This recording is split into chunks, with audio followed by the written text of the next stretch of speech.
On peut être sauvé dans une autre religion, mais jamais grâce à une fausse religion. Donc un protestant, un musulman, un bouddhiste, un hindouiste, en fait, il peut très bien aller au ciel. Mais pas grâce à ça. Non pas grâce à sa religion, mais malgré sa religion. Je pense qu'il faut prendre en compte que, en fait, notre monde moderne vit dans une illusion absolue, qui est l'illusion du progrès. Aujourd'hui, on est devenu très dépendant de notre technologie.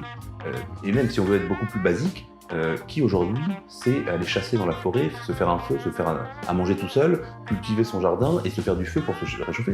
Oui. Donc en fait, bien sûr, au niveau technique, là, le monde dans lequel on vit dépasse toutes les civilisations précédentes au niveau de la technologie. Mais est-ce que l'homme est plus compétent? Est-ce qu'il est plus habile? Est-ce qu'il est plus heureux? Malheureusement, je pense que pas du tout.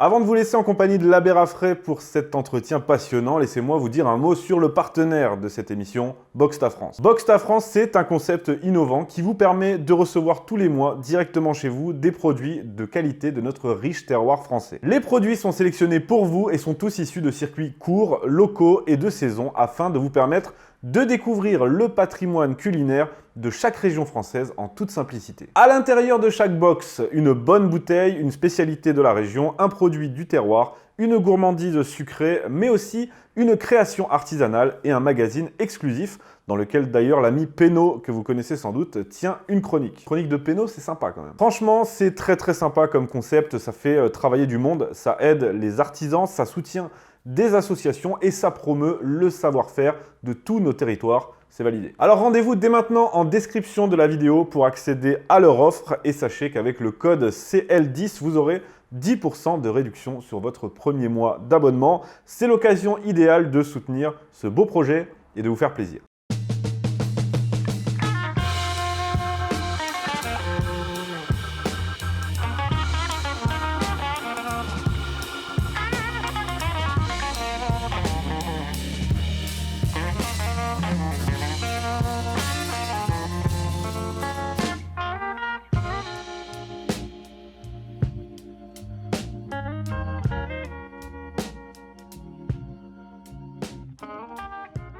Bienvenue dans Prohibé, 5e édition. Je suis en compagnie de l'abbé Mathieu Raffray, que j'ai le plaisir de recevoir. Bonjour monsieur l'abbé. Bonjour Christopher, merci de me recevoir. Ravi vraiment de vous recevoir dans ce cadre et dans cette émission, parce que j'ai beaucoup de questions intéressantes à vous poser.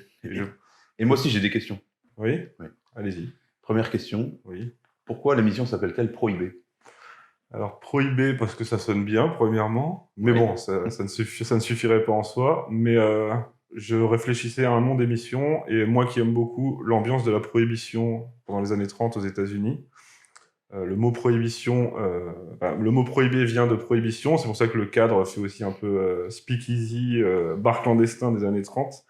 Et c'est aussi les idées qui sont prohibées, donc ça fait une résonance avec les idées prohibées, voilà, pour la petite histoire. Ça vous convient? Oui, ça me convient tout à fait. C'est vrai qu'on se retrouve dans un cadre comme ça, et puis... Oui. Très bien. Donc je suis vraiment ravi de vous recevoir, parce que ça va être, selon moi, un entretien très intéressant, parce que j'ai préparé cet entretien pour commencer, une petite présentation de votre parcours. Qu'est-ce qui vous a poussé à devenir prêtre? Et ensuite, moi-même qui ai beaucoup de doutes, et vous en savez quelque chose sur la foi, sur la religion, eh bien j'ai noté les questions qui me passaient par la tête et que je ressasse en permanence pour vous les poser, et j'espère que ça servira à certaines personnes qui sont aussi envahies de doutes tout autant que moi, ou enfin je sais pas si c'est possible d'être... C'est vrai que tu as un cas un peu particulier. Oui. Alors est-ce que je peux dire ce que vous m'avez dit la dernière fois? Oui. Sur le ton de l'humour, bien sûr, mais... Je ne sais plus trop ce que c'était, mais... La dernière fois, c'était à Courtalin, et je vous avais fait part au cours d'une soirée avec des jeunes, un stage avec des jeunes, de mes doutes, de mes questionnements, etc. Puis au bout d'un moment, vous deviez en avoir tellement marre que vous m'avez dit, sur le ton de la rigolade, mais Christopher, vous êtes peut-être fou, en fait, tout simplement. Donc, est-ce que vous confirmez? Quelles étaient les réponses à cette question? Moi, j'avais pas de réponse, à part pourquoi pas, c'est une possibilité. Donc, on va voir ce soir, vous jugerez si je suis fou ou non, ou si j'ai des questions plutôt pertinentes. Donc, pour commencer, si vous le voulez bien, tout en dégustant ce délicieux Armagnac, je vais vous demander de vous présenter un petit peu, histoire de ne pas écorcher votre parcours. et puis de me parler un peu de votre enfance. Je sais que vous êtes issu d'une grande fratrie, que vous avez grandi en Bretagne, voilà, jusqu'à ce qui vous a amené à devenir prêtre. Alors, pour faire bref, parce que bon, c'est pas la peine de raconter ma vie en détail, mais effectivement, je suis d'une famille catholique, d'une famille de 9 enfants, donc c'est assez euh, original, on va dire, ou rare dans notre monde, et une famille très catholique. J'ai déjà raconté ça plusieurs fois, mais on allait à la messe tous les dimanches tous ensemble, on faisait la prière en famille tous ensemble, et c'est quelque chose de très beau quand je regarde rétrospectivement, de dire de voir mon père, ma mère à genoux avec les enfants devant le crucifix ou devant la crèche à l'époque de Noël, etc. Euh, et puis voilà, donc contrairement à ce que tu viens de dire, j'ai pas été élevé en Bretagne, parce qu'effectivement, ma famille est d'origine bretonne, Oui, mais mon père travaillait à Rouen, donc j'ai vécu à Rouen d'accord. toute ma jeunesse. Mais c'est vrai que à chaque fois qu'on m'a demandé d'où est-ce que tu viens, ma réponse a toujours été de Bretagne. C'est pour ça que j'ai posé la question, parce que j'ai entendu ça souvent. Donc, Oui, oui, oui. C'est-à-dire que en plus, je trouve ça très instructif même pour d'autres. C'est-à-dire que j'ai jamais vécu en Bretagne, mais j'y suis allé plusieurs fois par an toute ma vie. Et ben, c'est vraiment là que je sens qu'est ma terre. Et, ouais, intéressant. un des éléments d'ailleurs très, très, très fort, c'est que au cimetière se trouvent toutes les générations de mes ancêtres. Bien Et sûr. c'est ça qui fait, c'est là où sont tes morts, là est ta terre. Et Là. aujourd'hui, mon père est enterré aussi dans le cimetière du village. Donc il y a un lien vraiment charnel avec la Bretagne, avec Et la côte. c'est là où vous êtes enraciné Complètement, complètement. Même si j'ai sur vécu le plan donc, familial. à Rouen pendant 24 ans. Et puis après, j'ai vécu à beaucoup d'endroits différents. J'ai vécu en Suisse, en Allemagne, maintenant près de Chartres, et puis à Rome, ça fait 7 ans que je suis à Rome. Mais quand je reviens, quand je dis je rentre chez moi, c'est aller en Bretagne. D'accord. Et alors pour revenir à mon parcours, voilà, moi j'ai eu donc une éducation très très classique. J'étais dans des collèges, lycées privés, parce que justement le point de vue de mes parents, c'était de dire nous on est catholiques traditionnels, fiers, heureux d'être catholiques, mais on vit dans un monde qui est opposé à ça. Et Oui. donc les enfants doivent se construire, être éduqués dans cette idée justement euh, de contradiction. Pourtant, c'était les années 80. Ouais, c'était les années 80, et donc aujourd'hui, ce serait encore Oui, plus le cas, évidemment. aujourd'hui, les parents ne se poseraient même plus ces questions parce qu'eux-mêmes ont été éduqués à, à cette époque qui était déjà une époque de perte de repères qui est la vôtre. Oui, tout à fait. Mais alors justement, mes parents, pour nous garder les repères, leur idée, c'était de dire, en fait, il faut que vous soyez éduqués comme les autres dans le monde, sans être mis à part, sans être surprotégés. Donc, Mais école publique. oui, école publique, Oui. voilà. Mais par contre, j'ai ce souvenir que tous les soirs, on rentrait à la maison et on racontait à nos parents ce qu'on avait appris, ce qui s'était passé, etc. Et puis, nos parents reprenaient avec nous les choses, nous expliquaient. Je me souviens des dîners le soir, mon père nous racontait l'histoire de France, les guerres de Vendée, pourquoi est-ce qu'on était contre la République laïque, pourquoi est-ce qu'on devait nager à contre-courant. Oui. Et c'est cette éducation, justement, moi, je suis très reconnaissant envers mes parents parce qu'ils ont fait un travail incroyable. Oui, ils vous ont donné une éducation qui était la leur, tout en vous permettant, comme vous dites, de ne pas être à l'écart et d'avoir de recevoir une autre éducation et de pouvoir faire votre point de vue entre les deux. Rétrospectivement, ce que je vois, c'est que, en fait, je n'ai jamais baigné ni été éduqué ce qu'on appellerait aujourd'hui le catholicisme bourgeois. Oui. C'est-à-dire que c'était pas du tout pour mes parents, le fait d'être catholique, c'était pas du tout pour être bien vu dans un milieu social ou dans une paroisse, parce que tout le monde faisait pareil, etc. Au contraire, déjà parce qu'on on allait à la messe en latin, donc déjà on était mis à part, même dans l'église. Donc c'était pas du tout un choix, disons, de société ou de reconnaissance sociale. C'était même au contraire, plutôt, voilà, moi j'ai été éduqué en ayant comme modèle, comme héros, les Vendéens qui avaient été massacrés par la République pendant la Révolution, et puis les Cristeros, parce que donc mon père est breton et ma mère est mexicaine. Oui. Donc cette image des Cristeros aussi, dans les années 30, 36, si je ne me trompe pas, la révolution des paysans catholiques contre le gouvernement franc-maçon. Et voilà, donc nous, on a été éduqués dans cette mentalité vraiment de résistance. De résistance. Et puis, parce que la famille, au moins de mon père, est vraiment héritière d'une longue tradition d'action française, d'Algérie française, enfin, le la droite catholique assumée et depuis des générations. Donc voilà, c'était un peu l'état d'esprit dans lequel on était éduqués. Et vous dites, je vous ai entendu dire ensuite que vous avez eu une période d'adolescence où vous êtes un peu détourné de la foi et que vous vous intéressiez plus aux filles et comme un adolescent ordinaire, j'ai envie de dire. Vous avez des petites anecdotes sur des événements de votre vie durant cette période-là, des petites bêtises que vous avez pu faire. Voilà, carrément. Je sais pas si je peux dire ça, bon, on est qu'entre nous, donc je peux peut-être des choses.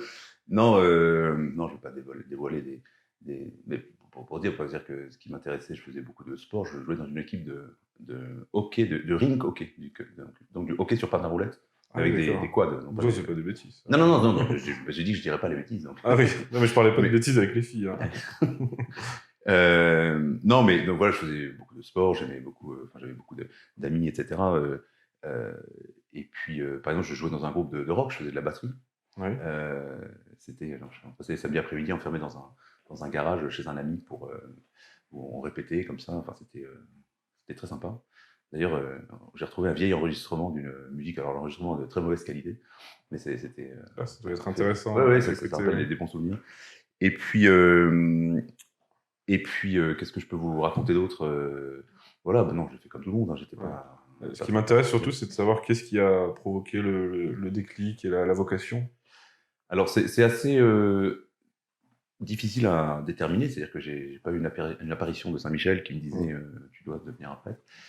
Au contraire, c'est-à-dire que quand j'avais 18 ans, si on m'avait dit tu vas devenir prêtre, j'aurais bien rigolé. Et je pense que mes amis auraient aussi bien rigolé parce que j'étais pas du tout dans l'image qu'on a classique, comme ça arrive pour certains, et tant mieux pour eux, d'être dès l'âge de 18 ans intéressés par la vocation, avec une piété très, très fervente, etc. Moi, j'étais vraiment pas du tout comme ça. Mais c'est plutôt ce qui m'a attiré vers la religion, c'est plutôt l'aspect intellectuel. C'est-à-dire que, pour tout vous raconter, j'étais très nul au lycée. J'étais très nul au lycée au point que le jour des résultats du bac, quand j'ai appelé mon père pour lui dire que j'avais eu mention bien, il me croyait pas. Il me disait tu veux pas être sérieux une fois dans ta vie, t'as eu quoi, tu vas redoubler ou quoi. Enfin, donc c'était un peu. Voilà. Et finalement donc j'ai eu le bac et évidemment j'avais présenté aucun dossier de classe préparatoire ou de choses comme ça parce que c'était pas du tout envisageable, disons. Et donc je savais pas quoi faire après le bac, comme beaucoup d'ailleurs aujourd'hui. Et comme j'avais eu 18 sur 20 au bac en maths. Parce que j'aimais bien, enfin ça m'amusait. Du coup, mon père m'a dit fais des mathématiques. En fait, ce que je voulais faire, moi, c'était du cinéma.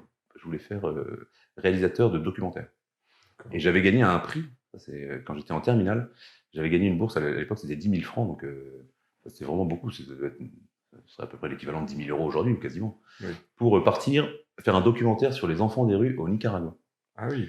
Et donc, à la fin de ma terminale, c'est ça que j'ai fait l'été, je suis parti au Nicaragua. Puis après, j'ai fait le montage du documentaire. Et puis ensuite, il a été diffusé par des associations justement qui aidaient les enfants des rues au Nicaragua. Donc ça a été très utile. Et puis après, grâce à ce documentaire, une autre association m'a demandé. Et donc l'année suivante, je suis parti au Burkina Faso faire un documentaire sur la vie dans un village de brousse. Donc là, c'était un peu plus professionnel parce qu'on avait plus d'argent, etc. Donc c'était vraiment en format télévision. Et pareil, c'est un film qui avait été diffusé, vendu par l'association pour montrer ce qu'il faisait. Et humainement, ça m'a énormément appris. Je pense que ces expériences... Et je me souviens, par exemple, au Nicaragua, donc moi, j'étais avec ma caméra, comme ça, européen. En plus, je parlais mal espagnol. Alors, heureusement, j'avais de la famille qui était là-bas. C'était l'argument pour aller sur place et pour ne pas être complètement perdu. Et en fait, il y avait toute une partie du reportage qu'on avait tourné dans la décharge de la capitale du Nicaragua, donc Managua, où en fait, il y avait des familles entières, dont beaucoup d'enfants qui vivaient dans les décharges, dans des tas de déchets, quoi. Ouais. Et qui triaient les déchets, qui prenaient ce qu'ils pouvaient récupérer, du carton, du fer, tout et n'importe quoi, pour aller le revendre à des types qui collectaient, en fait. Et je me souviens, j'avais rencontré des enfants, des jeunes, qui étaient vraiment impressionnants. C'est-à-dire que moi, à cette époque-là, j'avais 17 ans, et eux avaient à peu près le même âge, quoi. Et en fait, ils avaient une vie qui n'avait rien à voir avec la mienne. Et je me souviens de me faire cette réflexion, alors je ne saurais pas dire pourquoi ou quand, mais de me dire, en fait, ces gens qui sont extrêmement pauvres, qui ont une vie que j'aurais tendance à considérer comme une vie horrible, dramatique, gâchée, etc., mais au fond, ils sont plus heureux Oui. que la majorité des jeunes de chez nous. Oui. Parce qu'on les voyait, je les voyais spontanés, contents, etc. Et ça m'avait beaucoup fait réfléchir. Vraiment, j'étais revenu en me disant, j'étais revenu d'Afrique, pareil, je suis sûr que tous ceux qui sont allés en Afrique, Oui, on pays comme a eu ce genre de réflexion. Oui. En venant en disant, par exemple, il y a très peu d'enfants dans les pays occidentaux, on ne voit pas d'enfants. On ne voit pas des enfants rire spontanément, être là, etc. Donc voilà, c'est un peu des éléments comme ça, je pense, qui ont pour moi été très, très formateurs. Et puis, donc, comme je voulais faire l'école Louis Lumière, qui se présentait à Bac+2, du coup, il fallait que je fasse quelque chose pendant 2 ans, donc j'ai fait des mathématiques. Et ensuite, je l'avoue publiquement, j'ai présenté le concours de Louis Lumière et j'ai raté le concours. Il y a plusieurs étapes comme ça, il fallait l'écrit, l'oral, et puis ensuite l'entretien, et j'étais jusqu'à la dernière étape, et en fait, j'ai pas été pris. Donc c'était une grande déception pour moi. Et donc je me suis dit, bon, bah, j'ai qu'à continuer les mathématiques. Mais comme ça m'ennuyait un peu, parce que les mathématiques, c'était un peu pas passionnant non plus pour moi, du coup, je me suis dit, je vais faire en même temps de la philosophie. Donc je me suis inscrit aussi à la fac de philosophie. Donc là, j'étais un peu dans une phase un peu de frimeur, quoi. C'est-à-dire que j'allais un peu en cours en maths, un peu en philo, un peu je dormais, je restais chez moi, enfin c'était un peu... Mais voilà, j'ai fait ça, et puis finalement, j'y ai pris vraiment plaisir à étudier, à me poser des questions, et j'en viens à répondre à la question. Oui. C'est-à-dire que c'est justement le fait d'étudier les mathématiques, d'étudier des choses complexes, d'étudier un peu les secrets du monde, et comment fonctionne l'univers, qui m'ont fait me poser des questions sur l'existence de Dieu. Et je ne dis pas que j'avais pas la foi, c'est-à-dire que j'avais la foi. J'allais à la messe et j'habitais chez mes parents à Rouen, donc je ne voulais pas de conflit. Donc, par contre, je me suis posé des questions de l'existence de Dieu, en particulier la question de la preuve de l'existence de Dieu. Est-ce qu'on pouvait prouver que Dieu existe ? La preuve rationnelle. Exactement. Mathématique. Exactement, tout à fait. Et je dirais que je me souviens, j'étais rentré un jour dans une librairie à Rouen. À l'époque, il y avait des librairies avec un libraire qui était spécialisé dans le rayon philosophie. Et je lui avais dit, je cherche un livre qui démontre l'existence de Dieu. Et il m'avait regardé. J'ai dit, bah oui, ça doit exister, non? Alors, il ne s'attendait pas à ce genre de question. Mais il m'avait dit, attendez, je vais chercher, je vais vous trouver quelque chose, quoi. Et il m'avait donné quelques ouvrages. En particulier, il m'avait conseillé d'acheter les Méditations métaphysiques de Descartes, qui commencent par une démonstration de l'existence de Dieu. D'ailleurs, c'est très intéressant parce que peut-être qu'on reviendra dessus. Là, je pars un peu loin. Mais non, c'est très intéressant. Mais parce qu'en fait, on oppose souvent le cartésianisme. Celui qui est cartésien, c'est celui qui est rigoureux, etc., donc qui est purement scientifique et qui ne doit pas parler des choses de Dieu. Oui. Alors que Descartes lui-même prouve l'existence de Dieu. Oui. Descartes, il commence son œuvre de métaphysique et donc toute sa révolution scientifique qui a donné toute la science moderne, il la commence par Dieu. Et d'ailleurs, donc il fait une preuve de l'existence de Dieu et qui est une preuve mathématique.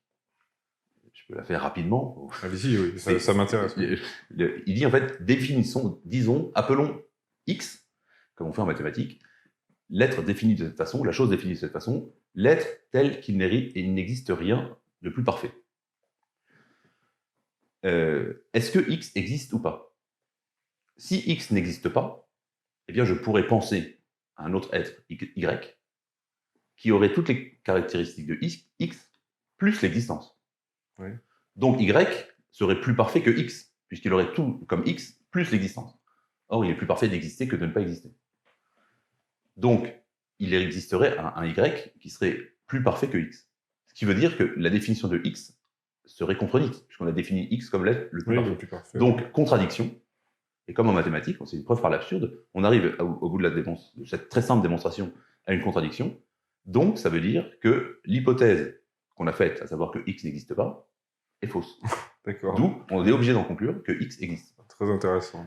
Alors, cette preuve, moi, elle m'a passionné, elle m'a fasciné.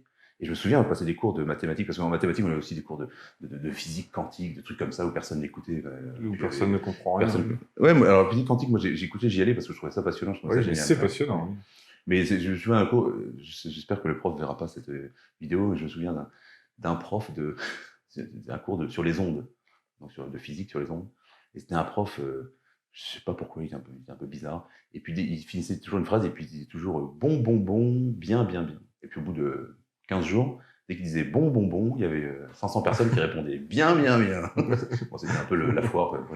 Et donc pendant ces cours assez inintéressants, du coup je me souviens de discuter pendant des heures avec les autres étudiants sur l'existence de Dieu. On disait, attendez, montrez-moi où cette preuve est fausse. Parce qu'en mathématiques, si on reçoit une preuve du théorème de Thalès, une preuve de je ne sais quel théorème, ça vient à l'idée de personne de dire oui, enfin moi j'y crois pas. C'est-à-dire que si on peut le prouver, ça n'a aucun sens de dire j'y crois pas. Oui. Et donc, je dis, soit la preuve est vraie, et donc tout le monde doit croire en Dieu, ou alors c'est vous qui êtes absurde. C'est celui qui ne croit pas en Dieu qui est dans l'absurde, comme quelqu'un qui dirait je ne crois pas au théorème de Pythagore. Soit en fait la preuve est juste, quoi, tout simplement. Et donc c'est cette réflexion. Alors ce qui est très intéressant, c'est que c'est cette réflexion qui m'a fait étudier, comprendre, et creuser davantage cette question de l'existence de Dieu. Aujourd'hui, en tant que philosophe, enfin en tout cas professeur de philosophie ou de théologie, je considère que cette preuve de Descartes est fausse et qu'elle ne prouve pas l'existence de Dieu. Mais pas pour la raison mathématique, c'est-à-dire que c'est un raisonnement qui est juste, mais qui est purement mathématique. Oui. C'est-à-dire qu'en fait, il est enfermé dans le monde de la pensée et il ne démontre pas que Dieu existe dans le réel. Oui. Voilà. Mais ça, c'est très difficile parce qu'il faut comprendre la différence entre le monde mathématique et le monde réel, sachant qu'ils sont largement imbriqués. Donc c'est beaucoup plus complexe. La philosophie vous a d'abord les mathématiques, et ensuite la philosophie qui est venue un peu nuancer tout ça, et on en arrive à la naissance de la vocation. Voilà. Ensuite, donc j'ai poussé quand même les mathématiques assez loin, parce que j'ai fait ensuite un master, quoi, ce qu'on appelait DEA à l'époque, donc des études de recherche sur la théorie des ensembles. Donc c'est des trucs très théoriques, mais moi qui me passionnait. Et puis en même temps, j'ai continué la philosophie, donc je suis passé à Paris, parce que tous les étudiants, surtout à Rouen, après les études à Rouen, on passe à Paris, parce que c'est là où j'étais. Donc j'ai étudié surtout en particulier l'arithmétique et puis la logique mathématique. Et puis en philosophie, j'ai continué aussi, j'ai fait un master de philosophie. Et puis voilà, là, lors de mes années à Paris, donc là, je suis arrivé à Paris, j'avais 20 ans, j'habitais 4 ans à Paris. Et là, j'étais très investi dans des associations catholiques, j'allais à la messe tous les jours, j'étais parmi les étudiants, j'étais dans le quartier latin, j'étais rue Saint-Jacques. Et c'était des belles années, j'étais très heureux de cette période. Et là, j'ai rencontré d'autres jeunes catholiques, et puis j'ai pris un peu... je m'occupais d'un groupe, puis de plusieurs groupes, un peu de missionnaires catholiques auprès des étudiants, quoi. Donc on organisait des réunions avec des conférences pour parler de la foi à des jeunes.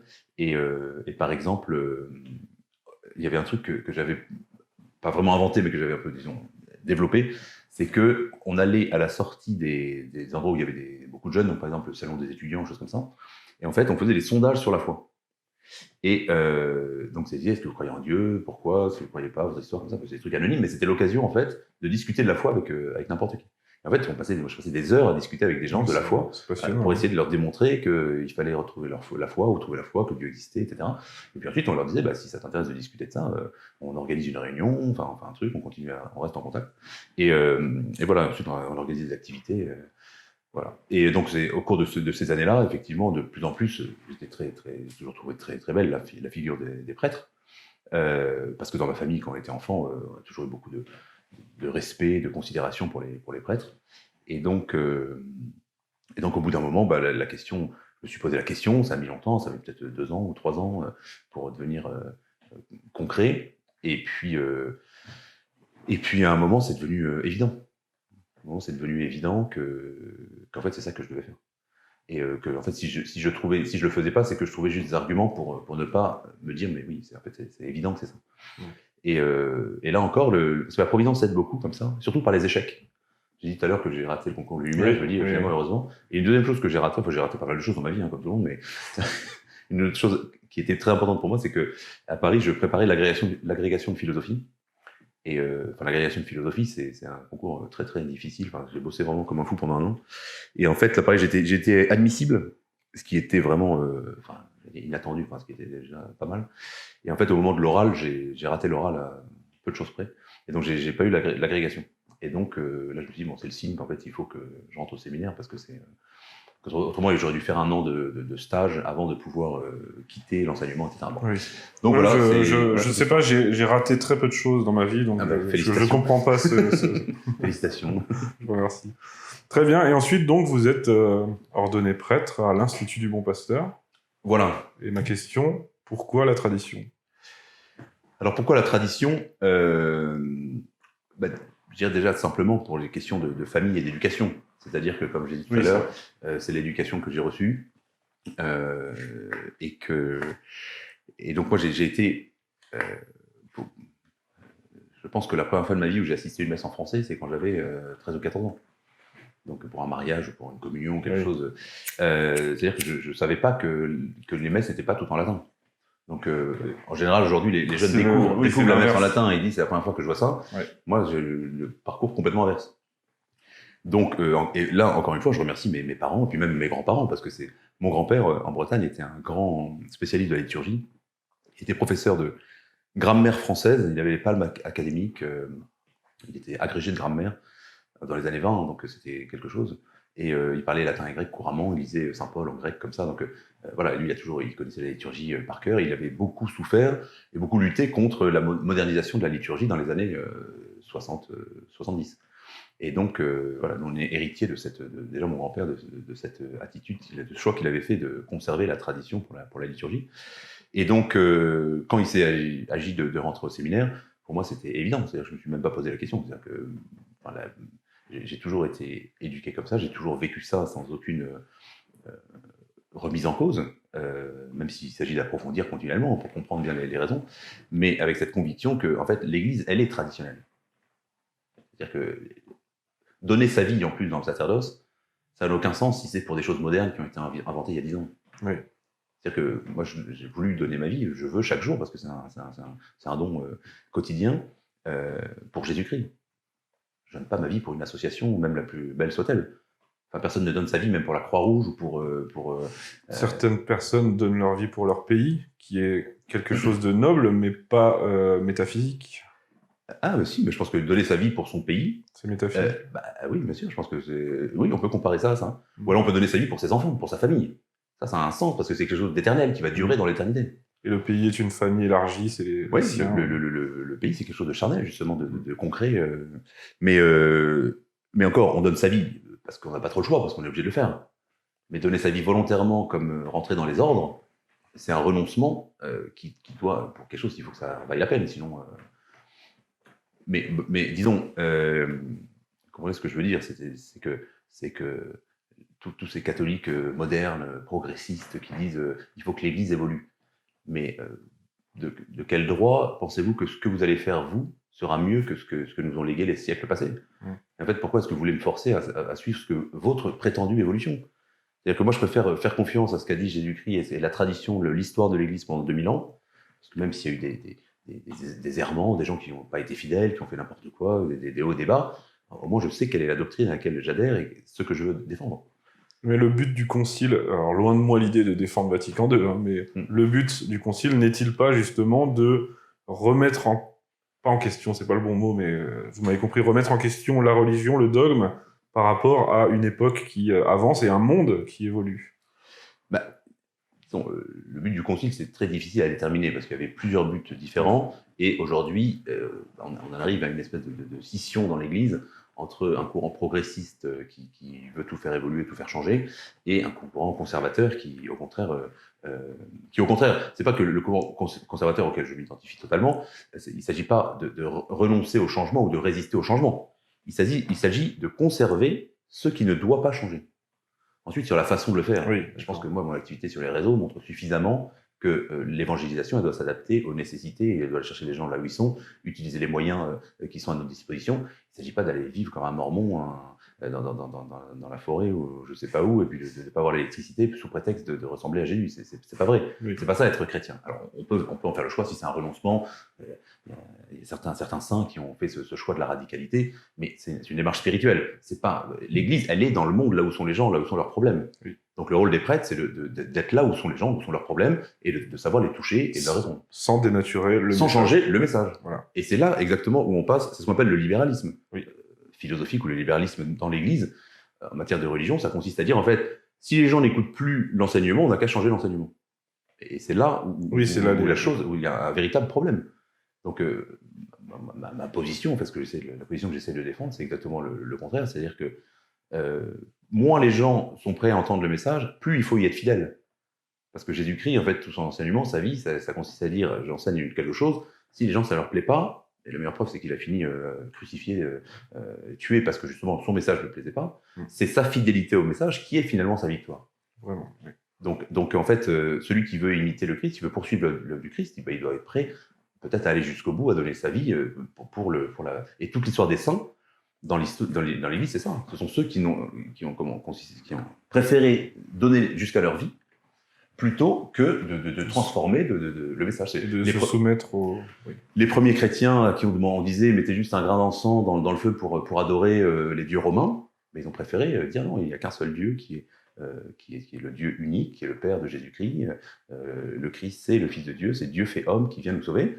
Et ils ont préféré mourir, être décapités, mangés par les lions, tout ce que vous voulez, plutôt que de renoncer à cette vérité.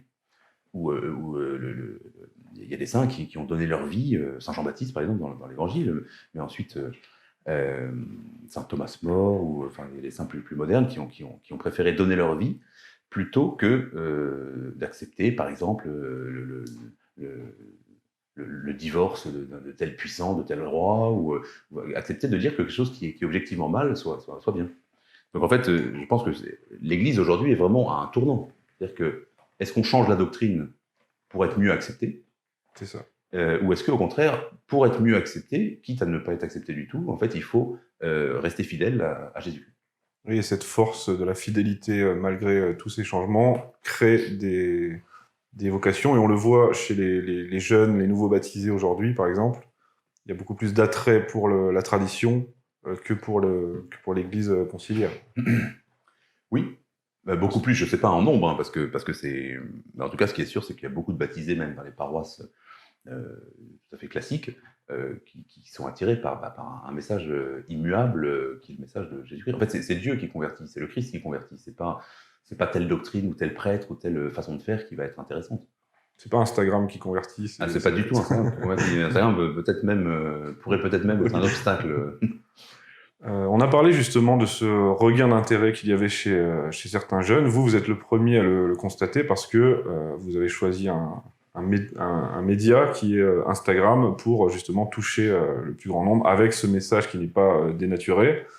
Et je vous ai entendu dans une interview chez Baptiste dire que vraiment vous constatez dans vos messages privés qu'il y a vraiment beaucoup de jeunes gens qui s'intéressent de plus en plus à la religion traditionnelle. Selon vous, qu'est-ce qui explique ce regain d'intérêt ?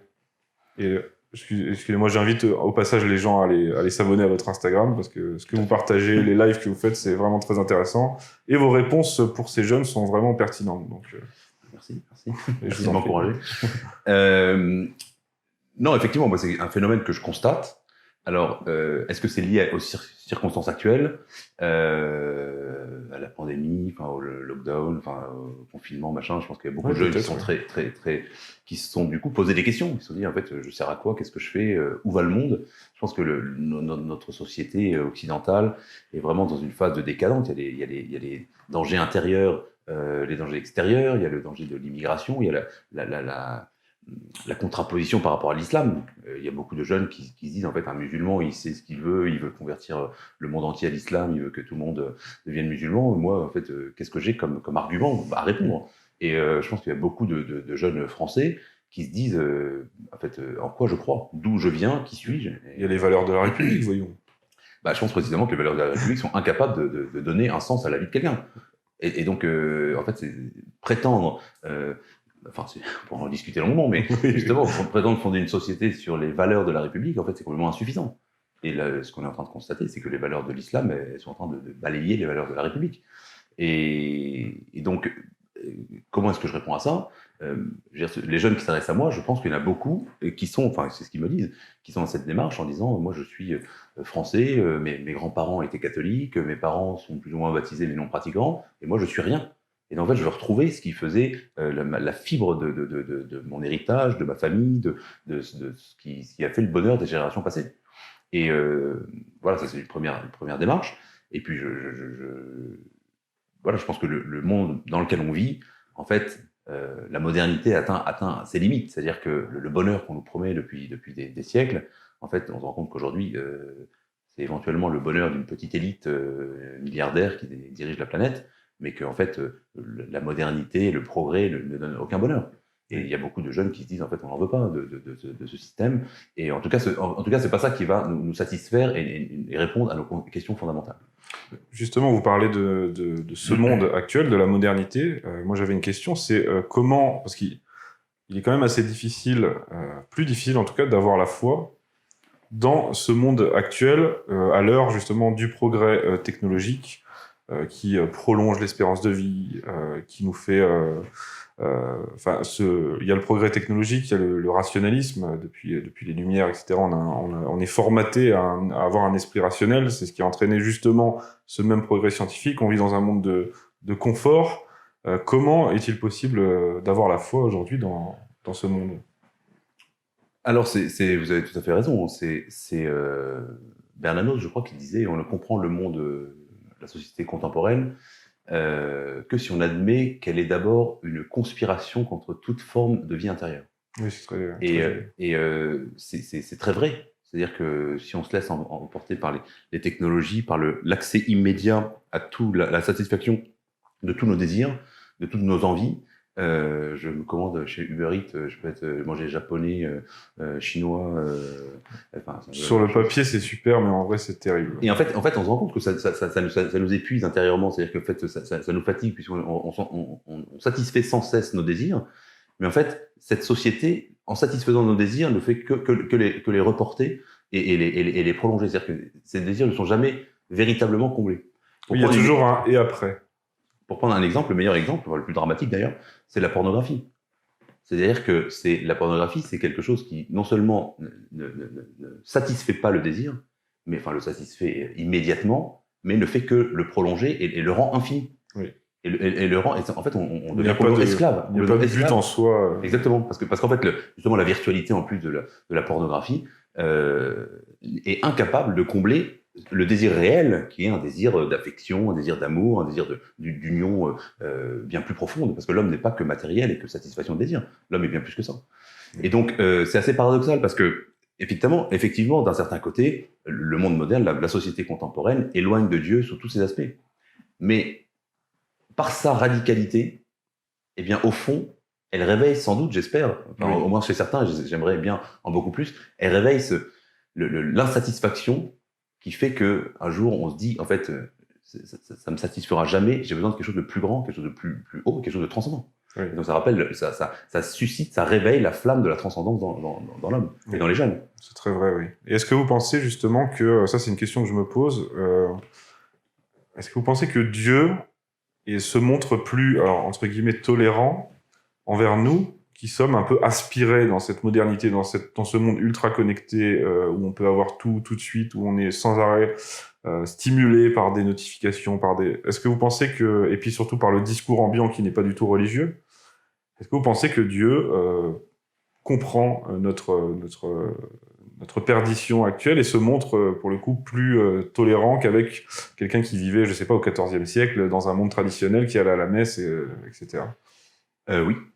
Oui, clairement. C'est-à-dire qu'en fait, tout le monde n'est pas jugé selon les mêmes critères. Je pense même que, vous voyez, on peut prendre l'exemple d'un Indien qui habite au Mexique avant la conquête espagnole, donc qui vit dans un monde païen, avec ses normes, avec ses structures, etc. Lui, comme tous les gens qui n'ont pas connu le christianisme, a été jugé par Dieu, non pas selon les critères de l'Église, mais selon les critères de ce qu'on appelle la loi naturelle. C'est-à-dire est-ce qu'il a évité le mal, est-ce qu'il a tué personne, est-ce qu'il n'a pas menti, est-ce qu'il n'a pas... ces critères de la loi naturelle qui s'imposent pour tous les hommes. Et s'il a fait du mal, est-ce qu'il a demandé pardon, est-ce qu'il a regretté, est-ce qu'il a essayé de se racheter et donc je pense que donc ce sont des zones, disons, hors d'atteinte, au moins temporellement, de l'évangile. Et malheureusement, je pense qu'aujourd'hui, ces zones qui sont hors d'atteinte de l'évangile, on les trouve au pâté de maison suivant, quoi. Même chez le voisin du même palier. Oui. C'est-à-dire qu'en fait, justement, on est revenu dans une espèce de forme de nouveau paganisme post-chrétien, donc c'est ça qui est là de paradoxal, mais dans lequel le message de l'Église ou de la foi est tellement rendu inaudible, ou même tellement déformé, que finalement, on peut dire qu'il y a beaucoup de gens dans le monde contemporain qui n'ont pas eu accès véritablement à la parole de Dieu. Donc, bien sûr, Dieu ne juge pas tous de la même façon. Alors, on peut aller plus loin là-dedans. C'est-à-dire que ce que je suis en train de dire, c'est que les chrétiens vont être jugés plus sévèrement que les autres. Oui. Ceux qui ont reçu une formation, ceux qui ont reçu le baptême, pourquoi ? Parce qu'en fait, on a une mission, on a un devoir. Le fait d'avoir reçu plus que les autres implique un devoir, le devoir d'être exemplaire, d'être missionnaire, de parler de Dieu, de répandre la vérité enseignée par Dieu et de continuer l'œuvre du Christ. Et donc, effectivement, non seulement les chrétiens sont jugés plus durement, mais les prêtres encore plus. Oui. Et le pape encore plus. Oui, c'est vrai. C'est vrai. Toute personne qui a une responsabilité, bien sûr, ça va. Comme disait Marlène Schiappa, citant Peter Parker, un grand pouvoir entraîne de grandes responsabilités. Ouais, exactement. Oui, pour ne pas citer Marlène Schiappa, mais un exemple plus historique, il y a plus élevé. Ah, on ne sait pas. Peut-être que dans 1000 ans, on parlera encore de Marlène Schiappa. Hein. Alors, ça m'étonnerait, franchement. Mais il y a une église dans un village en Italie qui s'appelle San Gimignano, si je ne me trompe pas. Un village qui a des grandes tours médiévales, c'est une cité médiévale qui est très célèbre en Toscane. Et dans l'église de San Gimignano, je me souviens, ça m'avait frappé quand on rentre dans l'église du Moyen-Âge. Et en fait, au-dessus de la porte d'entrée, donc on se retourne, il y a une grande fresque du Moyen-Âge qui représente ceux qui sont au ciel et ceux qui sont en enfer. Et en fait, dans l'enfer, il n'y a que des moines, des religieux, des religieuses, des évêques et des papes. Qui ont été jugés plus durement. Bon. Alors, l'explication qu'ils donnent, c'est que c'était pour embêter, c'était quelqu'un qui voulait se venger de, je sais pas quoi, du clergé, mais bon. Oui. Mais je pense que théologiquement, c'est vrai, c'est-à-dire qu'on a une plus grande responsabilité, et donc, effectivement, on est jugé plus durement. Donc, pour répondre à la question, ceux qui n'ont pas eu accès ou pas eu véritablement accès au message du christianisme et de Jésus-Christ peuvent être sauvés, et seront sauvés sur des critères beaucoup plus basiques, beaucoup plus simples. Alors, j'ai deux transitions parfaites pour mes deux questions suivantes, puisque la question suivante est également le genre de question que je me pose beaucoup sur l'enfer, le concept d'enfer. Déjà, qu'est-ce que l'enfer, selon vous ? Il me semble que c'est l'abbé Laguérie qui m'avait dit, alors je ne sais plus s'il me l'avait dit en privé ou si c'est dans son excellent catéchisme sur YouTube, que j'invite tout le monde à suivre par ailleurs. L'abbé Laguérie avait dit l'enfer, c'est tout simplement vivre sans Dieu. Comme un enfant vivrait sans sa mère, l'enfer, c'est renoncer à Dieu, et pour le coup, vivre sans Dieu. Alors évidemment, on a la représentation symbolique des flammes, l'enfer sous terre avec les flammes, mais voilà. Selon vous, qu'est-ce que l'enfer, dans un premier temps ? Non, c'est exactement ça. La peine, l'enfer, c'est un monde de souffrance. Oui. Mais la souffrance la plus dure, c'est la souffrance psychologique ou intellectuelle. C'est ce qu'on appelle la peine du damn, donc la damnation. C'est pour ça qu'on dit qu'on est damné, ou ceux qui sont en enfer sont les damnés. À savoir la séparation de Dieu. Et surtout dans l'éternité, c'est-à-dire que l'homme est fait pour connaître et pour aimer Dieu. Et en fait, c'est l'échec de cette humanité. Alors, ce qui est, pour éclairer ce que ça veut dire, cette séparation, cette souffrance, oui, parce qu'on parle des flammes de l'enfer, oui. Parce que en fait, justement, l'homme est fait pour retrouver son corps, mais un corps qui est porté avec un esprit comment dire, qui est conscient de l'échec, de son échec, de son inutilité, du mal qu'il est lui-même en lui-même, finalement, c'est un corps de douleur. Et donc, c'est pour ça qu'on dit qu'il y a des souffrances physiques qui sont accompagnées, parce que je pense que ce sont des souffrances physiques qui sont la conséquence de la séparation de Dieu. Mais pourquoi ? Parce que, en fait, d'une certaine façon, on peut dire que c'est pas Dieu qui met les gens en enfer, mais c'est le méchant qui va en enfer de lui-même.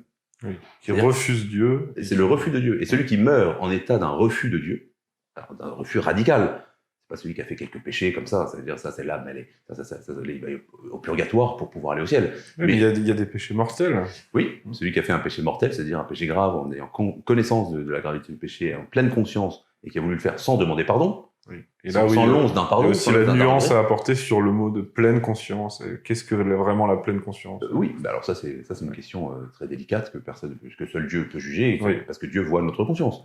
Mais parfois nous-mêmes on ne sait pas vraiment si c'était en pleine conscience, etc. Donc oui, il y a une zone de. Et d'ailleurs c'est très beau parce que si c'était c'est un permis à points, on perd des points et puis un permis à points. Non mais en fait ce serait inhumain, ce serait très administratif. Voilà. Alors que Dieu n'est pas du tout dans l'administration. Oui. C'est-à-dire qu'on peut faire du mal toute sa vie, au dernier moment faire un acte d'amour, de repentance, en demandant pardon pour tout le mal qu'on a fait. Et que cet acte, s'il est vraiment sincère, évidemment... Je suis pas sûr que si on demande pardon à l'URSSAF, ils nous pardonnent. Non, voilà, exactement. Moi, j'ai essayé de demander pardon pour récupérer des points, mais ça n'a pas... C'est pas vrai. Et justement, j'avais lu un article, il me semble que c'était sur Famille chrétienne. L'article s'intitulait « L'enfer est-il vide ?» Oui. Et je me dis aujourd'hui, quand on écoute surtout les conciliaires, on aurait l'impression que l'enfer est vide et que personne, au fond, ne mérite l'enfer et que, bon, rien n'est grave et que, voilà. Et d'un autre côté, si on écoute certains tradis, on pourrait penser que l'enfer est bien occupé quand même, qu'il y a quand même pas mal de monde. Donc, comment s'y retrouver là-dedans? Est-ce que vous, qu'est-ce que vous en pensez? Alors, déjà, sur la thèse de l'enfer vide, c'est vrai que c'est une thèse très moderne, puisque elle a été inventée par un théologien qui s'appelle Hans Urs von Balthasar, dans les années 50. Elle avait été condamnée, et elle était condamnée à la thèse de dire qu'en fait, il existe l'enfer, mais personne n'est en enfer parce que la miséricorde de lui est plus grande.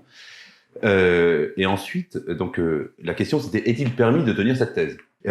Aujourd'hui, c'est tout à fait étonnant, mais on est arrivé à la thèse contraire, à savoir que tout le monde pense que l'enfer est vide, et on a l'impression de dire, est-il permis de dire qu'il y a quelqu'un qui est en enfer? Donc, Oui. c'est une espèce d'évolution de l'atmosphère théologique, parce que la théologie catholique n'a pas changé. Alors, pour répondre à cette question, ce qui est sûr, c'est que la création de Dieu n'est pas un échec. Donc, il n'y a pas dire, oui, l'enfer est plein de gens, et puis il n'y a que quelques rares personnes qui sont sauvées. Ça me semble contraire théologiquement au bien que Dieu a voulu faire en créant les hommes. Et ce serait un échec de la création divine, donc ce serait absurde, enfin, ce serait contraire à la nature même de Dieu. C'est un beau message d'optimisme. Oui, bien sûr, il faut être optimiste. Faut pas...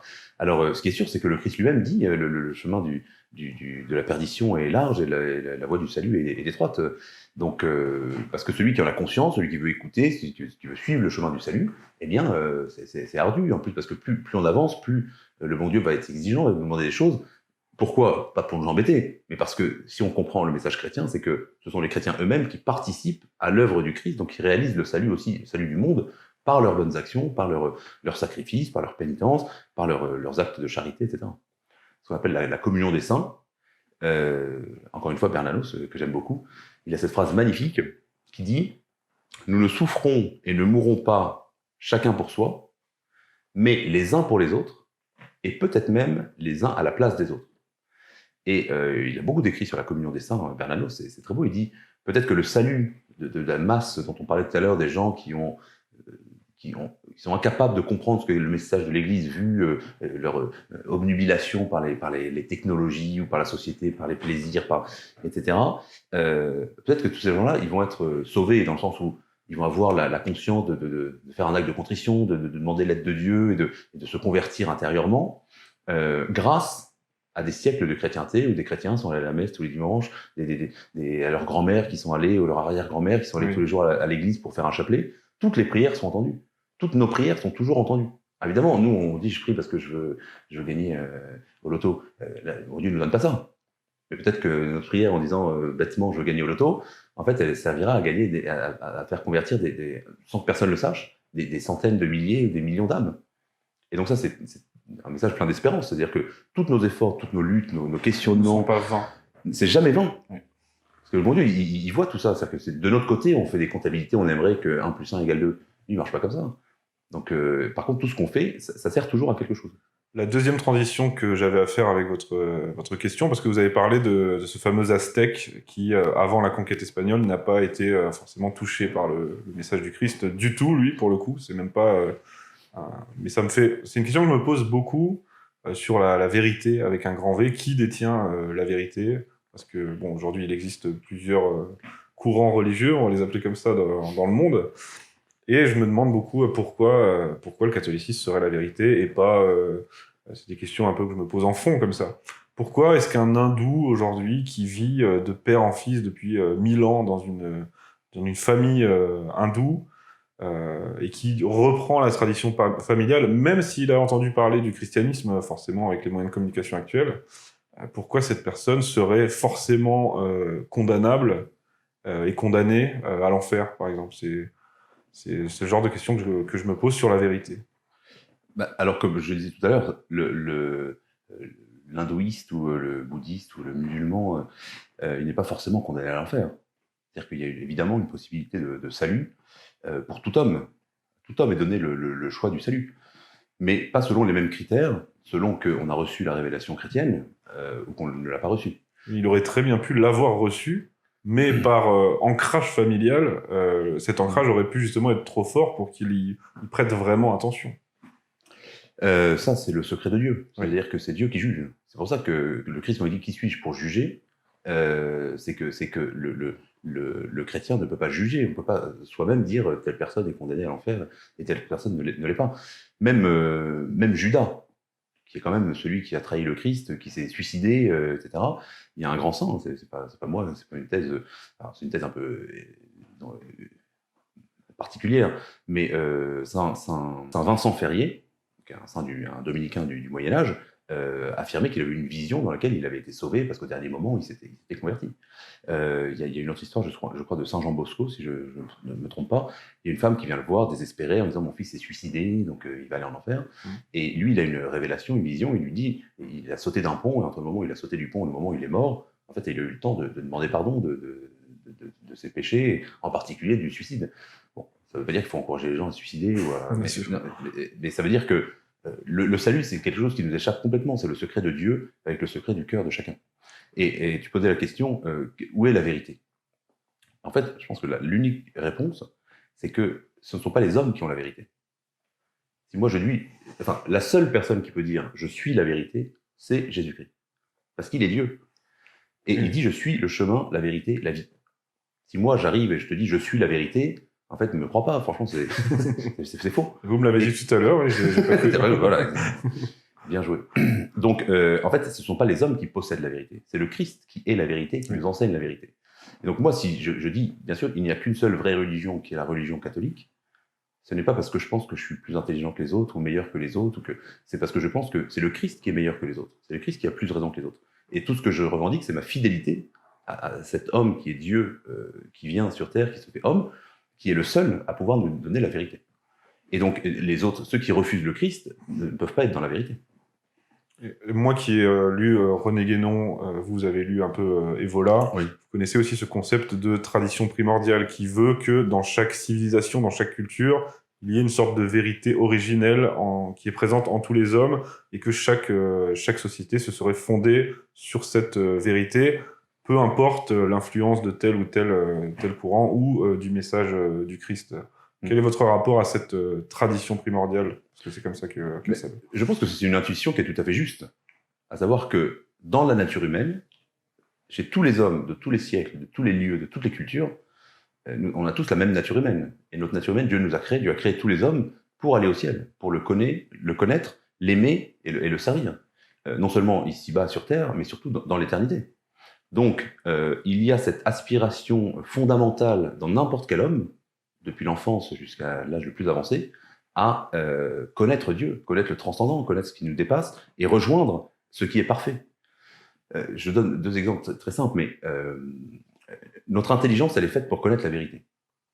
C'est-à-dire que quand on cherche la réponse à une question, tant qu'on n'a pas, chez moi c'est comme ça, tant que je ne trouve pas la réponse, je dois chercher jusqu'à ce que je trouve la réponse à la question que je me posais. Je pense qu'on est tous de la même façon, on ne peut pas se satisfaire de choses fausses en étant d'accord, ou alors c'est une faiblesse. Ouais. Le scientifique, le type qui est le plus scientifique, le plus avancé dans la science, en fait, il cherchera toujours à mieux comprendre, à comprendre davantage, à avoir une vision plus globale, etc. Donc notre intelligence, elle est faite pour la vérité. Et donc ça, c'est une aspiration vraiment fondamentale.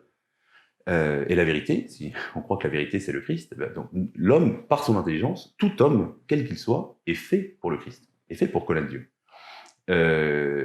Deuxième exemple, notre capacité d'aimer. On sait qu'on comprend, tout le monde a conscience qu'on est fait pour un amour parfait, pour un amour sans faille, sans faiblesse, un amour fidèle, un amour éternel. Or, on voit très bien que l'amour humain ne répond jamais complètement et toujours à cette aspiration fondamentale du cœur de l'homme. On peut avoir les plus belles amitiés, on peut avoir un amour grandiose pour une personne, pour une femme, pour ses enfants, mais en fait, cet amour, on voit qu'il est toujours imparfait, parce qu'il est humain, parce qu'il est matériel, et que finalement il se fatigue, il s'abîme avec le temps, etc., avec notre faiblesse, avec nos erreurs. Mais je pense que c'est un appel à un amour beaucoup plus grand, beaucoup plus parfait, qui doit être accompli dans l'éternité.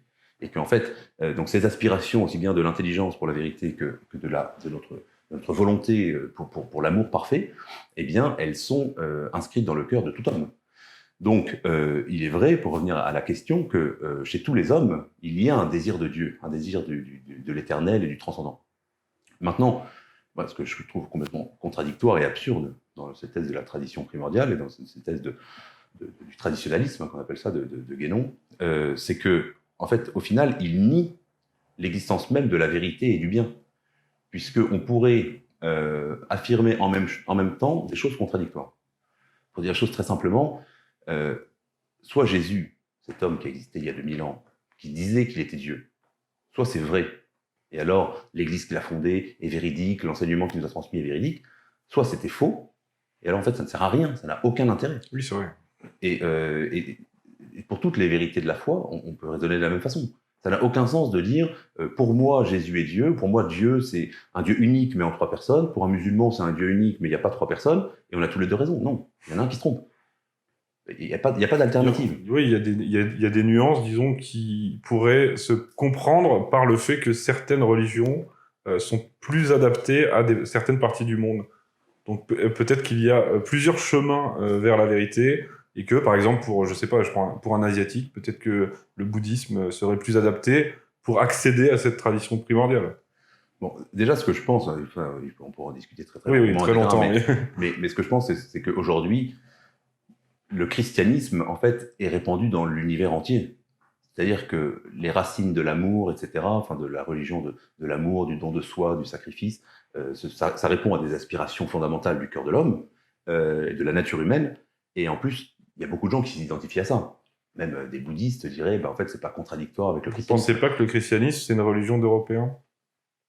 Non, pas du tout. Déjà, elle est née au Moyen-Orient. Oui, donc ça m'amène à ma question suivante. Oui, mais juste pour terminer sur cette question, la doctrine de l'Église, c'est que on dit hors de l'Église, point de salut. Oui. Mais ça ne veut pas dire hors de l'Église sans machin qui est au coin de la rue, ou hors de l'Église catholique romaine en ayant fait le baptême, la communion et la confirmation. Ça veut dire que, en fait, quand on dit hors de l'Église, point de salut, c'est parce que c'est le Christ qui nous sauve. Et l'Église, aujourd'hui, enfin dans toute l'histoire, l'Église, c'est le Christ présent encore aujourd'hui au milieu des hommes. Donc, nul homme ne peut être sauvé si ce n'est par le Christ. Donc même un musulman qui va au ciel, en fait, c'est le Christ qui le sauve. Donc c'est l'Église qui le sauve. Évidemment, il n'en est pas conscient, et l'Église ne le sait pas. C'est pas écrit quelque part dans un registre.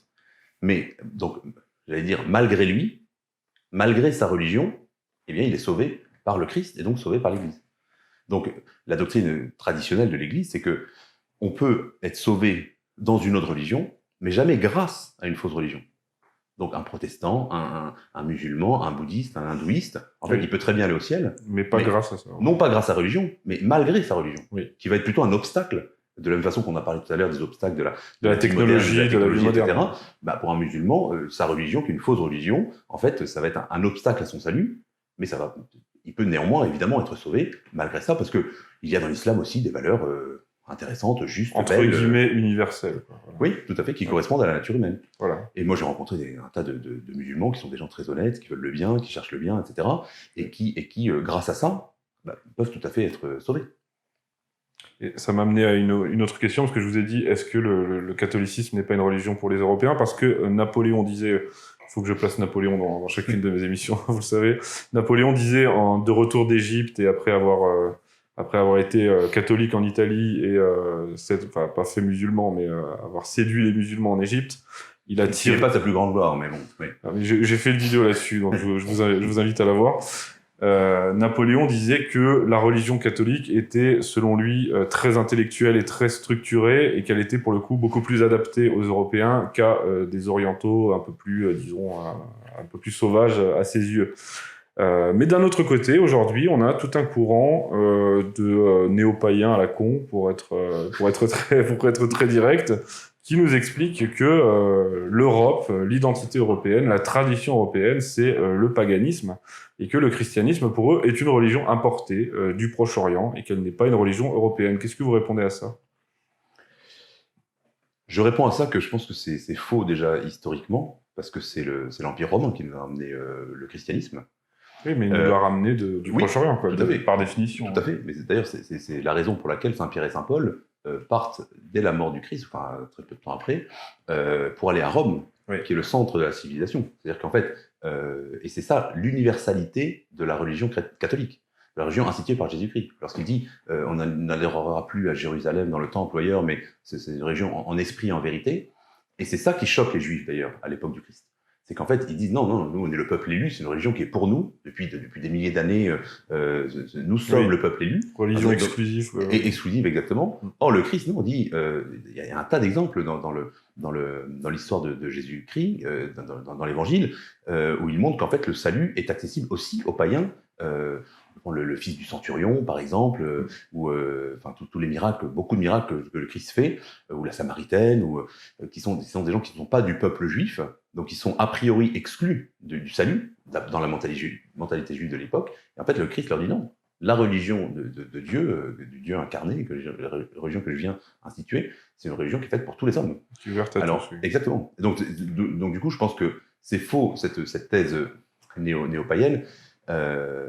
Et en plus, j'irais plus loin que ça, c'est-à-dire que les Gaulois ou les Celtes de la période antérieure au christianisme se sont convertis au christianisme. Oui, très facilement. Très facilement, il y a eu des résistances, etc., mais des résistances politiques plutôt. Mais la conversion s'est faite très facilement parce que le christianisme, c'est une religion de l'universel, où tout le monde est appelé au salut.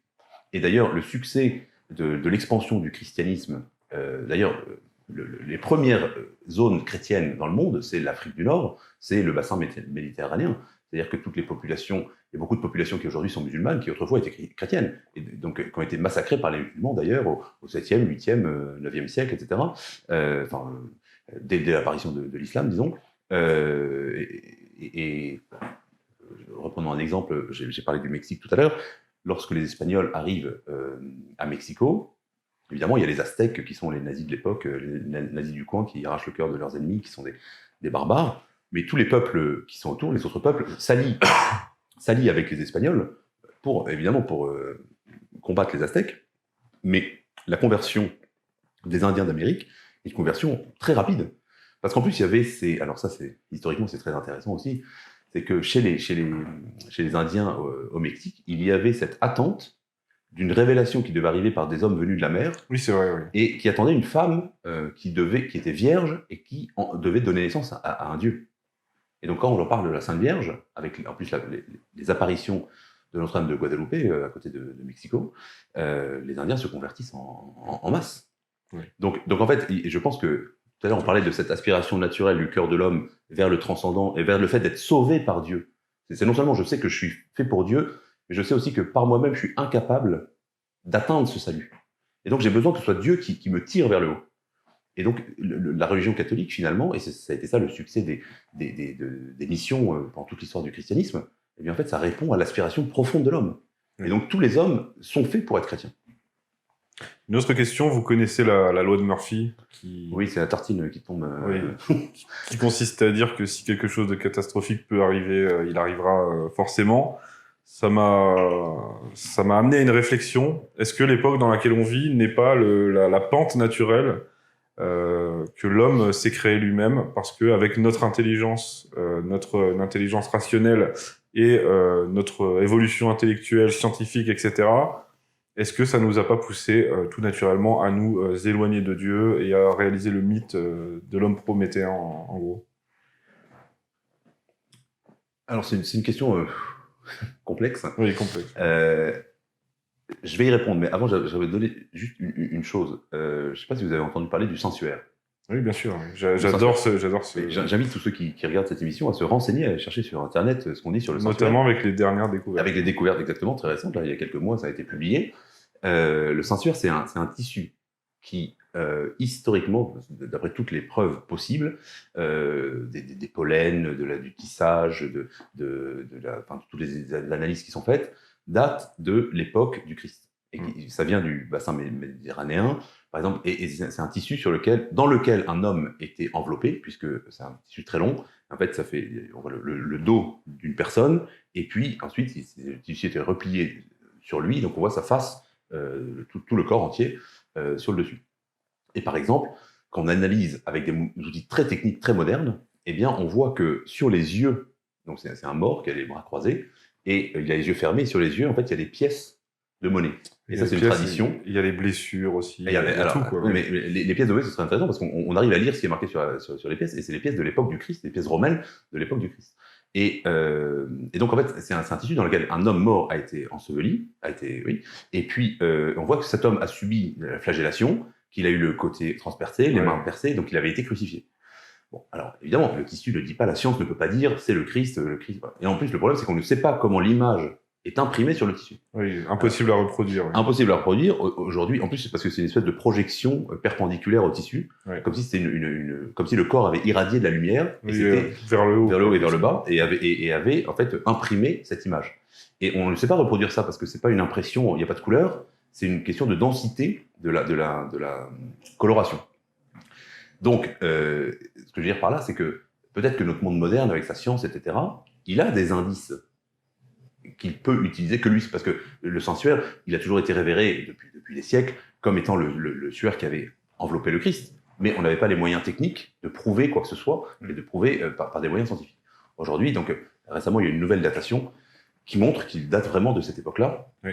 Voilà, donc ce que je veux dire par là, c'est que peut-être que notre civilisation très technique, si elle le veut, en fait, elle a les moyens de retourner vers la foi et d'avoir des indices et des preuves qui n'étaient pas accessibles aux générations précédentes. Donc, pour répondre à la question de façon plus philosophique, je pense qu'il faut prendre en compte que, en fait, notre monde moderne vit dans une illusion absolue, qui est l'illusion du progrès. À savoir qu'on serait sur un mode ascendant, et on serait toujours meilleur que ceux d'hier, et ceux de demain seraient toujours meilleurs que ceux d'aujourd'hui. Oui. Or, posons-nous une question très simple. Est-ce que les hommes d'aujourd'hui sont plus heureux que les hommes d'il y a 2000 ans? Oui. Si on prend la notion du bonheur, et comme vos expériences en Afrique ou en Amérique centrale, vous l'ont prouvé, oui, c'est très intéressant. Bien sûr. Et je dirais même, je pense qu'il y a un certain nombre de choses qu'on a complètement perdues. Vous savez, si on regarde les pyramides d'Égypte, on se rend compte que aujourd'hui, on est incapable de construire ce genre de choses. Parce qu'on n'a pas les techniques même pour couper les pierres comme il l'avait. Ou des choses toutes bêtes sur comment utiliser les plantes pour en faire des médicaments, etc. Aujourd'hui, on est devenu très dépendant de notre technologie. Et même si on veut être beaucoup plus basique, qui aujourd'hui sait aller chasser dans la forêt, se faire un feu, se faire à manger tout seul, cultiver son jardin et se faire du feu pour se réchauffer. Oui. Donc en fait, bien sûr, au niveau technique, là, le monde dans lequel on vit dépasse toutes les civilisations précédentes au niveau de la technologie. Mais est-ce que l'homme est plus compétent? Est-ce qu'il est plus habile? Est-ce qu'il est plus heureux? Malheureusement, je pense que pas du tout. Et donc, à mon avis, c'est peut-être ça qu'il faut interroger, oui. et puis se dire que... Oui, le progrès technique n'est pas un but en soi, et aujourd'hui, on s'égare totalement uniquement dans ce progrès technique. Comme si notre civilisation avait concentré tous ses efforts, toute sa capacité sur la prouesse technologique. Alors évidemment, qui nous donne des choses simples à utiliser, mais aujourd'hui, j'étais avec un ami qui, pour aller de chez lui à son lieu de travail, chemin qu'il fait tous les jours, met le GPS. Oui. C'est-à-dire que... Moi, je le mets, mais c'est pour la police. C'est ça, il y a ça, évidemment. Non, mais je veux dire, qui sait aujourd'hui lire une carte et qui connaît la géographie de France en disant de tel endroit en passant par tel autre. Oui. Et donc, en fait, je pense qu'on a... Ces technologies, bien sûr, elles nous apportent beaucoup de choses, hein, je ne le nie pas du tout, mais par ailleurs, elles nous font perdre aussi des compétences qui sont basiques pour l'humanité. Et j'ai peur que si arrive un moment où ces technologies montrent leurs limites parce que, à cause d'une situation de guerre, une situation de ce sera un dur retour à la réalité. Le retour à la réalité va être cruel. Alors, une question un peu plus légère, quoique c'est une question profonde, mais qui m'amuse un peu. Je me demande ce qu'un abbé pense, moi qui m'intéresse beaucoup à la conquête spatiale et à l'univers, je me demande ce qu'un abbé pense de la possibilité de l'existence d'une vie extraterrestre. C'est une excellente question que se pose déjà saint Thomas d'Aquin dans la Somme de théologie, donc, au XIIIe siècle. Ouais. Il y a une question de la Somme de théologie: peut-il exister une vie en dehors de la Terre? Et ce qui montre le génie de ces hommes en général, on dit au Moyen-Âge, ils avaient les dents pourries, ils étaient stupides. Oui, c'est Jacques-Louis Lafripoux. Exactement, alors que pas du tout. C'est-à-dire qu'au Moyen-Âge, il y avait des génies qui traversaient l'Europe dans tous les sens à cheval pour se réunir et discuter avec d'autres théologiens, d'autres philosophes de questions fondamentales. Donc, c'est une période... Évidemment, il n'y avait pas de GPS et pas de technologie, hein, mais il y avait de l'intelligence. Je ne suis pas sûr qu'aujourd'hui, on soit plus intelligent que ces gens-là. Bon, je vais fermer la parenthèse. Et donc, sa réponse, c'est que, en soi, ce serait possible que Dieu ait créé une vie sur une autre planète. Mais, soit ce sont des hommes, et alors, pour être sauvés, il faut qu'ils soient descendants d'Adam. Parce qu'en fait, pour avoir tous la même nature humaine, ce qui fait qu'on est tous des hommes, aussi bien les Africains que les Chinois et que les Français, c'est qu'en fait, on descend tous d'une unique nature humaine. Or, dit saint Thomas d'Aquin, le problème de ces hommes, ils ne peuvent pas être des hommes, parce qu'autrement, ils ne pourraient pas être sauvés par le Christ. Parce qu'ils ne pourraient pas avoir la nature humaine reçue d'Adam, ou héritée d'Adam. Donc, il dit, en gros, ça devrait être une autre espèce ou une autre nature. Et pour répondre à cette question, je pense qu'il faut ne pas oublier que dans la théologie catholique, on pense qu'il y a les hommes, le monde matériel, les animaux, les plantes, puis les minéraux, mais il y a aussi un monde entier d'esprits. Dans la foi chrétienne, on parle des anges, des démons, et il y a même sûrement bien plus d'êtres spirituels, purement spirituels, que d'êtres matériels. Ça, c'est quelque chose que justement notre civilisation technologique, technique, a perdu de vue. Oui. Mais autrefois, dans la foi chrétienne, en tout cas, on vit avec les esprits, on dit que chaque homme a un ange gardien, et donc je pense que malheureusement, on a perdu un peu de vue cette proximité des esprits, et donc pour répondre à la question de la vie extraterrestre, je ne pense pas qu'il y ait besoin d'aller chercher d'autres hommes comme nous sur notre planète, mais qu'il y ait des esprits qui soient vivants, intelligents, qui pensent, qui réfléchissent et qui agissent, ça oui, c'est une vérité.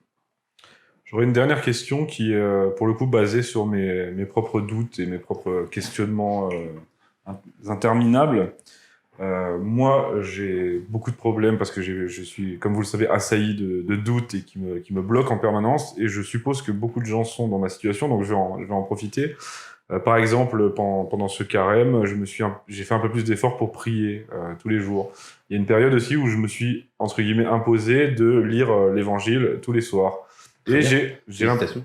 je vous remercie, mais bon, vous n'allez pas être content pour la suite, mais je me suis, entre guillemets, imposé cette discipline, et pour autant, j'ai eu l'impression que, comme j'ai fait ça de manière très mécanique, j'étais un peu une sorte de to-do list, j'ai pas eu l'impression que ça m'ait apporté beaucoup, et je suis sans arrêt, moi-même, bloqué véritablement par ces doutes. Quand je prie, j'ai l'impression de m'adresser à personne, je remets en question ma propre prière, voilà. Et je pense que beaucoup de personnes sont dans cette problématique qui est vraiment terrible. Quel conseil auriez-vous à leur donner ? Bon, déjà, comme on l'a dit tout à l'heure, je suis convaincu que Dieu voit chacun de nos efforts. C'est-à-dire que tous ces moments où tu t'es dit, tiens, ce soir, je dois lire le passage de la Bible, etc., tu l'as fait dans une bonne intention. Et le bon Dieu voit les bonnes intentions. Et il récompense les bonnes intentions. Alors peut-être pas en te donnant la réponse que tu cherches aujourd'hui, mais peut-être en donnant des réponses à ton fils, ou en sauvant même quelqu'un ailleurs dans le monde pour une autre raison. C'est-à-dire que tous les efforts que n'importe qui fait sont toujours récompensés. Ça, c'est une première chose.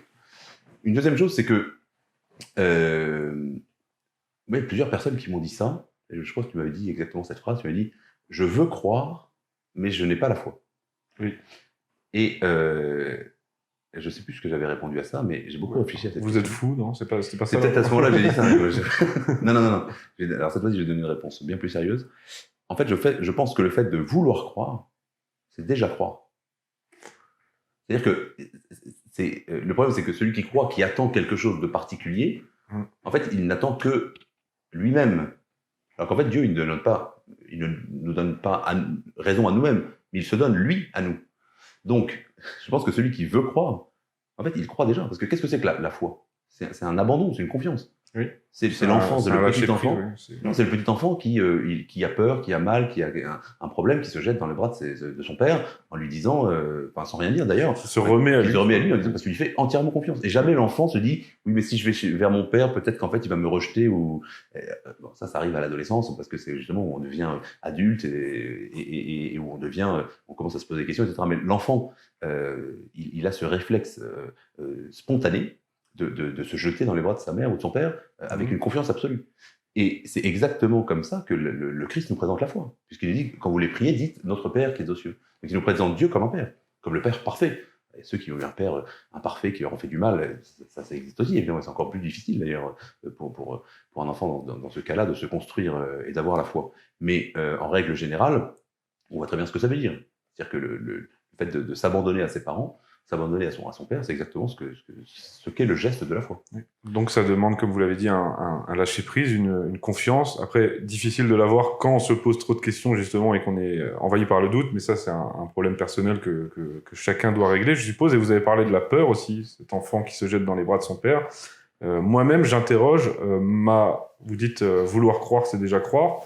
Moi-même, j'interroge ma volonté de croire, et je me demande si est-ce que celle-ci n'est pas motivée par la peur. C'est-à-dire que dans mes questionnements, je suis assailli par la peur du néant, la peur du chaos, la peur que l'univers soit un amoncellement d'atomes qui s'entrechoquent sans réel sens. Ça, vraiment, c'est une peur profonde que j'ai.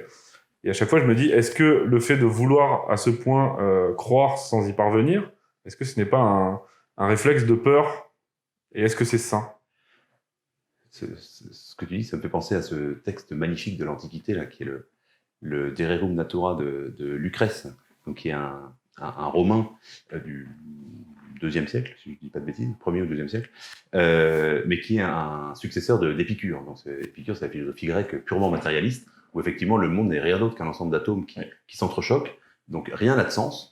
Rien n'a il n'y a pas de nature, il n'y a pas de vérité, il n'y a pas de bien, il n'y a que des hasards qui font qu'on est dans la situation actuelle, comme on aurait pu être dans une situation totalement différente. Et justement, il utilise cet argument en disant donc la mort n'est rien pour nous, c'est la grande phrase d'Épicure, et les dieux, il ne faut pas craindre les dieux parce qu'en fait ils ne sont rien. Ils ne sont rien d'autre eux-mêmes que des atomes un peu subtils qu'on prend pour des dieux. Et Lucrèce, donc c'est un successeur d'Épicure, reprend exactement la même philosophie. Enfin, à quelques détails près. Mais il a c'est très célèbre parce que c'est un poème magnifique en latin.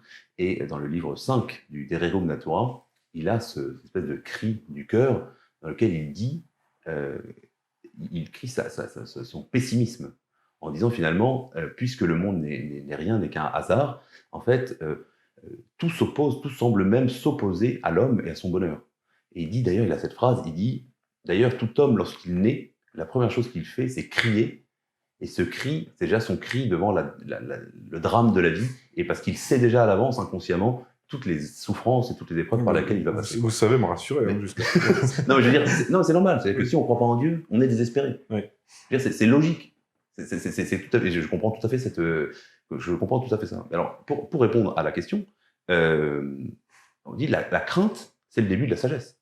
Ça, c'est une phrase de la Sainte Écriture. La crainte, c'est le début de la sagesse. C'est-à-dire que révérer quelqu'un par crainte, c'est sans doute pas le mieux, mais c'est déjà pas mal.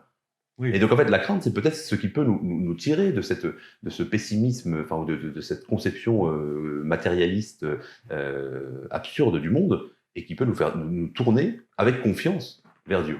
Et Dieu répond à la confiance. Celui qui fait confiance à Dieu, eh bien, Dieu saura lui répondre et lui donner la grâce de la foi. Parce que la foi, ça reste une grâce. C'est-à-dire que la foi, c'est quelque chose de surnaturel que Dieu donne, mais Dieu donne la foi à celui qui la demande, à celui qui veut la recevoir.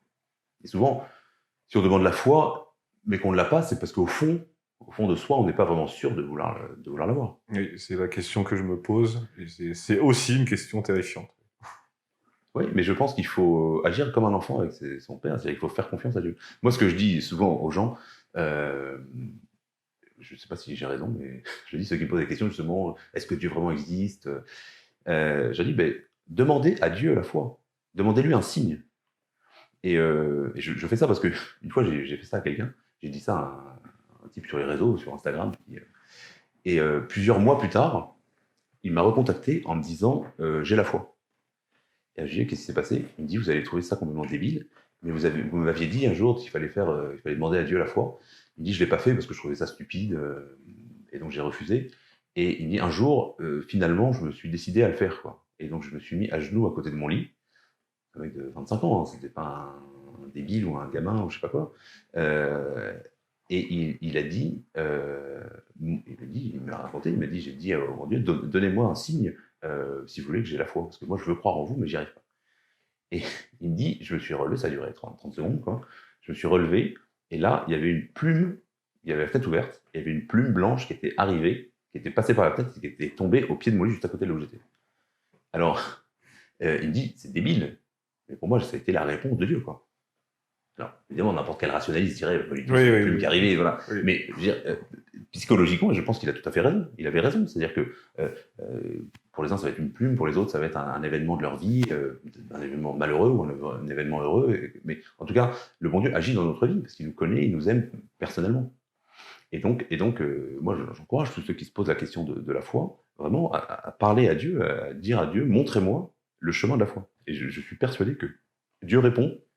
Alors, sans doute pas de la façon qu'on l'attend, mais il vous donnera un signe, quelque chose qui vous dira, qui vous fera dire, voilà, c'était un signe qui était pour moi au moment où j'en avais besoin, etc.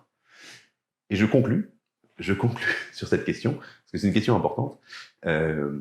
Effectivement, il y a un certain nombre de personnes de caractère, souvent de personnes intelligentes, qui se posent des questions comme ça, et qui se disent, comme tu viens de dire, c'est-à-dire que assailli par une foule de questions. Je pense qu'il y a une chose qu'il faut méditer, à laquelle il faut penser, c'est que Dieu est simple. Dieu, c'est la simplicité même. C'est nous qui sommes compliqués. Oui. Et Dieu est simple métaphysiquement. Dieu, il n'est que l'être. Il est la totalité de l'être, la perfection de l'être. Donc il n'a pas besoin d'être ceci ou cela, parce qu'il est absolu et total et infiniment parfait. Infiniment bon et infiniment parfait. Et donc, dans notre rapport à Dieu, la difficulté, elle vient toujours de nous. Et donc, on ne trouve Dieu que dans la simplicité. Et le fait de se poser trop de questions, de se poser une foule de questions, en fait, ça vient de notre esprit. Alors que Dieu, il est dans la simplicité de... Dieu, il est là, il est présent, il ne bouge pas, il est toujours le même depuis l'éternité. Et c'est ça qui, évidemment, peut nous faire peur, mais c'est ça qui doit nous captiver, nous motiver, nous intéresser, parce que c'est ça, la perfection de Dieu, c'est la seule chose qui peut combler notre intelligence et notre désir d'aimer, comme on disait tout à l'heure. Donc en conclusion, la prochaine fois que je prie, je prierai la fenêtre ouverte. parce que du coup, s'il n'y a pas de plume, oui, s'il n'y a pas de il plume, n'existe pas. En tout cas, il faut prier chacun à sa façon, dans les circonstances, et puis mais être ouvert à la réponse de Dieu. Être ouvert à la réponse de Dieu, oui, ça aussi c'est un élément déterminant. En tout cas, je vous remercie beaucoup pour cet entretien, c'était vraiment très enrichissant. J'ai encore 1 milliard de questions à vous poser. Mais on fera un deuxième numéro aussi, le premier numéro, à du succès. Et on se reverra à l'occasion pour d'autres. Vous pourrez me traiter de fou une prochaine fois. Non, c'était un gentil fou, hein, c'était pas... C'était un gentil fou, bien sûr. C'était un imbécile heureux, comme on dit. Parce que parfois, ça peut mener jusqu'à... un simple d'esprit, même. Non, quoique non, ça s'applique pas, c'est l'inverse. Heureux les simples d'esprit. Quand l'esprit est trop complexe, justement, c'est ce qui nous met une barrière vers la foi. Non, il y a aussi ce qu'on appelle les petites béatitudes. Heureux ceux qui savent rire d'eux-mêmes parce qu'ils n'ont pas fini de s'amuser. C'est bien, c'est très bien. En tout cas, je vous remercie et c'était un réel plaisir, un entretien très enrichissant. Et j'espère que vous avez apprécié le moment aussi. J'ai beaucoup apprécié, merci beaucoup. Et je vous retrouve le mois prochain pour un nouvel épisode de Prohibé. Salut à tous.